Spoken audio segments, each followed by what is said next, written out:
नमस्ते बच्चों, Balram chemistry YouTube channel पर आप लोगों को हार्दिक स्वागत है। आज अपन बात करने वाले हैं बीएससी फर्स्ट ईयर का एक टॉपिक है फिजिकल केमिस्ट्री, भौतिक रसायन के अंदर थर्ड पेपर है। जैसा कि मैंने पहले एक वीडियो डाला था, उसी ही यूनिट से क्वेश्चंस आते हैं। यहाँ से आदर्श व्यवहार से विचलन को समझाइए, causes of deviation from the ideal behaviour. ये आज अपन इस वीडियो में देखेंगे कि इसके क्या रीजन्स होते हैं जिससे आइडियल गैस में भी डेविएशन पाया जाता है, विचलन पाया जाता है। इसको समझने की कोशिश करेंगे।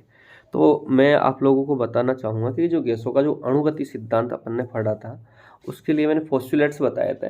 उन पोस्टुलेट्स की अगर मैं बात करूँ तो ये बोला जाता है कि जो वास्तविक गैसें होती है वो आदर्श व्यवहार से विचलन की अणुगति सिद्धांत द्वारा व्याख्या करना संभव नहीं है। क्यों? इसका रीजन क्या है कि जब तक अपन उसके जो दो पोस्टुलेट्स है उसमें कुछ करेक्शन नहीं करेंगे, अगर उनमें करेक्शन हो जाएंगे तो यहाँ पर आदर्श व्यवहार से विचलन को अपन बता पाएंगे।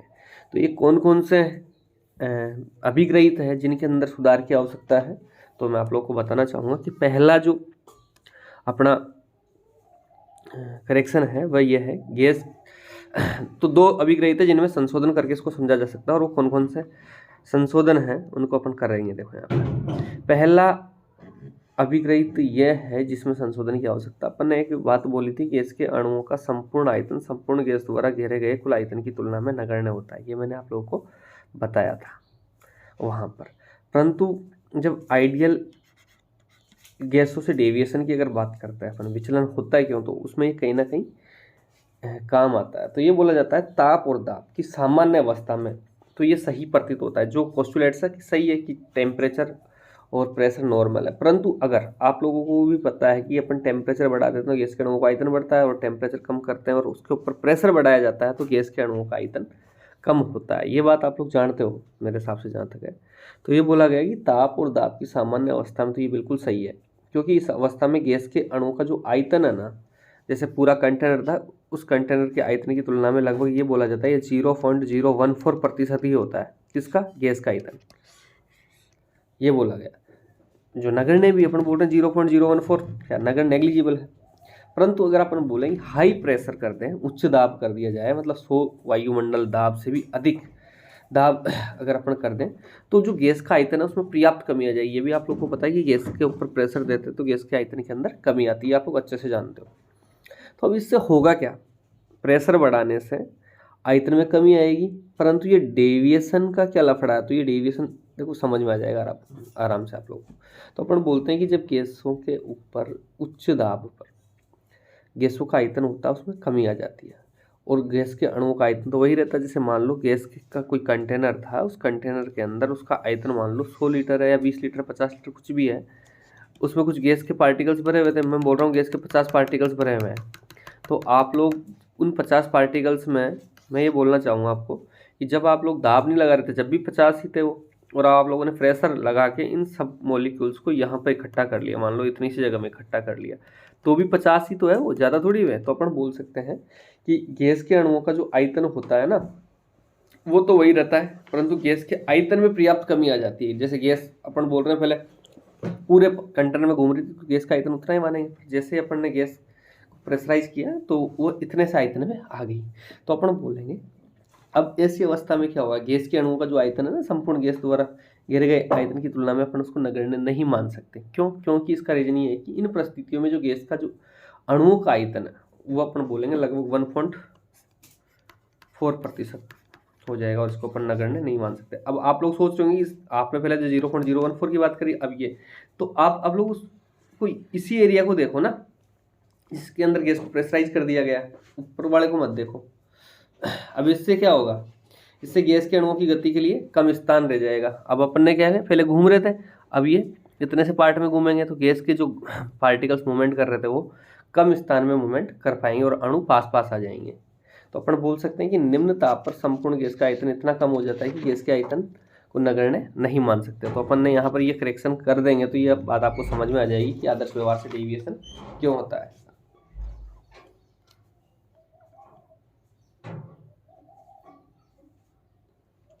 तो अपन बोल सकते हैं कि जो अभिग्रहित था वो हाई प्रेशर और लो टेम्परेचर पर सही प्रतीत नहीं होता, इसलिए आदर्श व्यवहार से ही विचलन पाया जाता है। तो आप लोग अगर लिखना चाह रहे हो कि हमको ये लिखना है थ्योरी में, तो मैं आप लोग को बता दूं, आप कुछ बातें लिख सकते हो। ये सबसे पहले तो ये पोस्टुलेट्स लिखना है। गैस के अणुओं का संपूर्ण आयतन संपूर्ण गैस द्वारा घेरे गए कुल आयतन की तुलना में नगण्य होता है। यहाँ तक लिख लेना, फिर उसके बाद में आप लोग लिखना चाहो तो लिख सकते हो।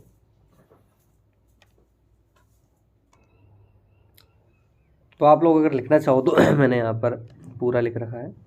ये थ्योरी क्या है कि ताप और दाब की सामान्य अवस्था में अभिग्रही सही प्रतीत नहीं होता, क्योंकि इस अवस्था में गैस के अणुओं का आयतन गैस के आयतन की तुलना में कितना रह जाता है, 0.01%। और अपन को पता है कि इतनी सी वैल्यू होती है, उसको अपन नेग्लिजिबल मान सकते हैं, होता है जो कि नगण्य है। परंतु उच्च दाब पर अगर अपन प्रेशर बढ़ा देंगे तो गैस का जो आयतन है उसके अंदर बहुत ज़्यादा कमी आ जाएगी, और जब गैस के आयतन में कमी आ जाएगी तो अपन क्या बोलेंगे, गैस के अणुओं का आयतन तो वही रहता है, जैसे 50 मोलिक्यूल तो 50 रहेंगे, परंतु उनके घूमने के लिए जो जगह है वो कम हो जाएगी, और अपन बोलेंगे कि संपूर्ण आयतन फिर अपना वही रखेंगे अपन जिसके अंदर अपन ने उसको रख दिया है, वही रहता है। क्योंकि इन परिस्थितियों में गैस के अणुओं का आयतन गैस के आयतन का लगभग कितना परसेंट हो जाता है, 1.4% हो जाता है, जो और अपन को पता है कि 1% को अपन नेग्लिजिबल नहीं मान सकते। अतः गैस के अणुओं की गति के लिए कम स्थान रह जाता है। और इस अभिग्रहित में अपन करेक्शन क्या कर सकते हैं कि हाई प्रेशर निम्न ताप पर भी संपूर्ण गैस का आयतन इतना कम हो जाता है कि गैस के अणुओं का आयतन को नगण्य नहीं मान सकते। और ये जो पोस्टुलेट था इसके अंदर अपन हाई प्रेशर और लो टेम्परेचर निम्न ताप पर सही प्रतीत नहीं होता, इसलिए आदर्श व्यवहार से विचलन पाया जाता है। तो इसके अंदर तो ये हुआ। और अगला जो पोस्टुलेट्स है उसको आप लोग देखो।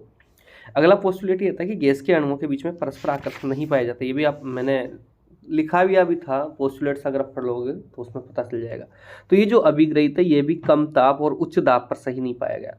अगर अपन टेम्परेचर कम कर देंगे और प्रेशर बढ़ा देंगे तो क्या होगा, गैस के जो पार्टिकल्स है, गैस के अणु है, वो पास पास आ जाएंगे, और जब पास पास आ जाएंगे ना तो इनके बीच में आकर्षण निश्चित रूप से पाया जाता है। और जो आकर्षण पाया जाता है और इनके मध्य गैस के अणुओं के मध्य आकर्षण तो पाया जाता है, इसकी पक्ष की उपस्थिति में अपन प्रमाण दे सकते हैं। जैसे पहला प्रमाण तो यह है गैसों का द्रवीकरण, क्योंकि गैसें अपन को पता है लिक्विफाइड होती है, और लिक्विफाइड होती है इसका मतलब पार्टिकल्स पास पास आते हैं। लिक्विड में अपन यही तो बोलते हैं पार्टिकल्स पास पास में होते हैं।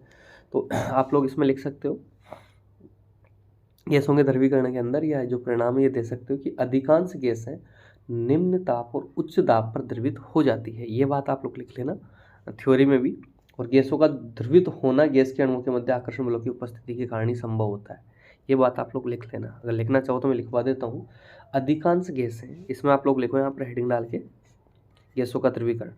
अधिकांश गैसें निम्न ताप और उच्च दाब पर द्रवित हो जाती है, लिक्विफाइड हो जाती है। अधिकांश गैसें निम्न ताप, low temperature and high pressure पर लिक्विफाइड हो जाती है, मतलब द्रवित हो जाती है। और गैसों का द्रवित होना गैस के अणुओं के मध्य आकर्षण बलों की उपस्थिति के कारण ही संभव है। गैसों का द्रवित होना गैस के अणुओं के या गैसों के अणुओं के मध्य आकर्षण बलों की उपस्थिति के कारण ही संभव है। तो ये फर्स्ट रीजन मैंने आप लोग को बता दिया। अब सेकंड रीजन है वो बहुत ज़्यादा इंपॉर्टेंट है, जूल थॉमसन इफेक्ट या जूल थॉमसन प्रभाव। ये जूल थॉमसन प्रभाव क्या होता है, ये एक नंबर में अलग से भी पूछ लेता है कि जूल थॉमसन प्रभाव होता है क्या। और जूल थॉमसन प्रभाव को शीतलन प्रभाव के नाम से भी जानते हैं, कूलिंग इफेक्ट भी इसको बोला जाता है। मैं थोड़ा सा बता देता हूँ इसके बारे में।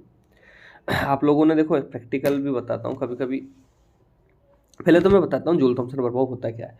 ये बोला जाता है जब किसी गैस को उच्च दाब से निर्वात में प्रसारित होने दिया जाए, वैक्यूम में प्रसारित होने दिया जाए, तो गैस का टेम्परेचर कम हो जाता है, अर्थात शीतलन प्रभाव होता है, और इसे जूल थॉमसन प्रभाव कहते हैं।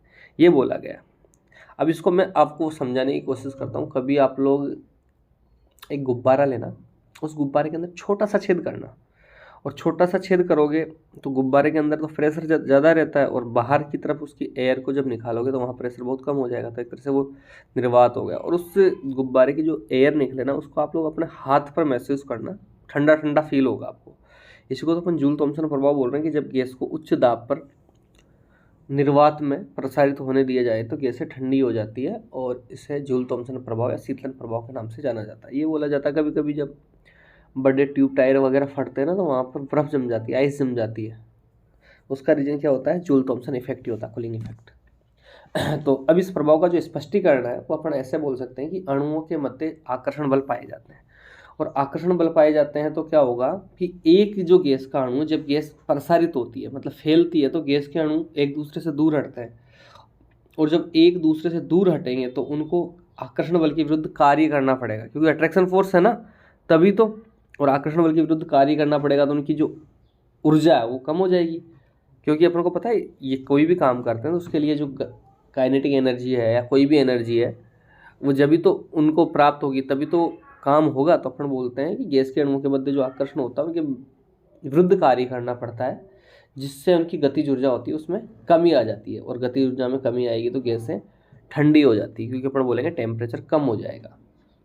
तो अपन बोल सकते हैं इन्हीं आंतराणविक आकर्षण बलों के कारण कम ताप और उच्च दाब पर गैसें आदर्श व्यवहार से विचलन दर्शाती है। तो ये रीजन आप लोगों के समझ में आए होंगे मेरे हिसाब से, दोनों के दोनों। जूल थॉमसन प्रभाव में आप लोग लिखना चाहो तो लिख लो। जब किसी गैस को उच्च दाब से निर्वात में प्रसारित होने दिया जाता है, निर्वात में प्रसारित होने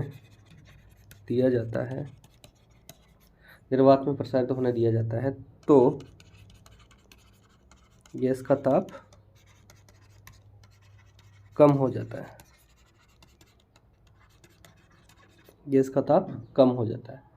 अर्थात शीतलन हो जाता है। इस प्रभाव को अर्थात शीतलन हो जाता है। ये जो प्रभाव होता है इसको कुलिंग प्रभाव भी बोला जाता है, अर्थात शीतलन हो जाता है। इसे जूल थॉमसन प्रभाव